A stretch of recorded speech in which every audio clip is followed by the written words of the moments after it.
पुणे जिल्ह्यातील पुरंदर विमानतळाला मोठा विरोध. सर्वेक्षणाचे ड्रोन गावकऱ्यांनी थांबवले. अधिकारी आंदोलक यांच्यात सर्वेक्षण रोखताना खडाजंगी.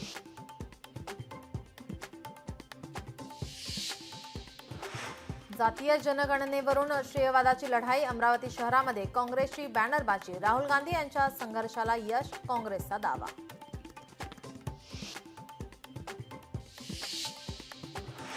जायकवाडी धरणाचा पाणीसाठा 38.56%. उन्हाचा तडाखा वाढल्याने जायकवाडी धरणाची पाणी पातळी झपाट्याने कमी.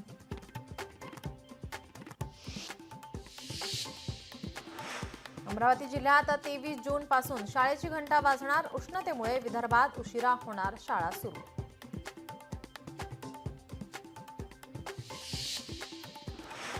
तेवीस वर्षांची शिक्षिका 13 वर्षीय विद्यार्थ्यासोबत पळाली. पळून गेलेली शिक्षिका गर्भवती असल्याचा दावा. शिक्षिकेवर पोक्सो कायद्याअंतर्गत गुन्हा दाखल. राजस्थान गुजरात सीमेजवळ दोघांना अटक.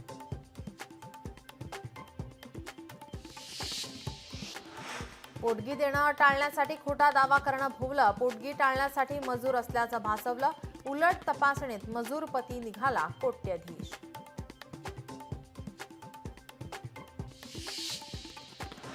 प्रेयसीची हत्या करून प्रियकराची आत्महत्या. प्रेयसीला संपवून स्वतः घेतला गळफास. छत्रपती संभाजीनगरच्या साजापूर परिसरातील घटना.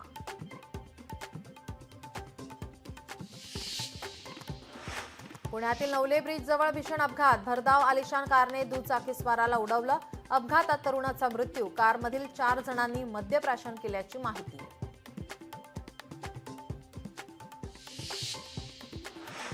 आई आणि भावासमोर अल्पवयीन मुलीचं अपहरण. छत्रपती संभाजीनगरच्या बजाज नगरमधील घटना.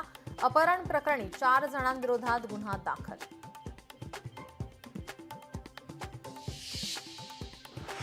जळगावच्या चोपड्यामध्ये बोगस बियाण्यांचा मोठा साठा जप्त. 12 लाखांचे बोगस बियाणे उघडकीस.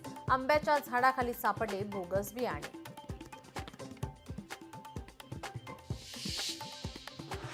भिवंडी शहरात धक्कादायक घटना. महिलेची 3 मुलींसह गळफास घेऊन आत्महत्या. भिवंडी पोलिसांकडून पुढील तपास सुरू.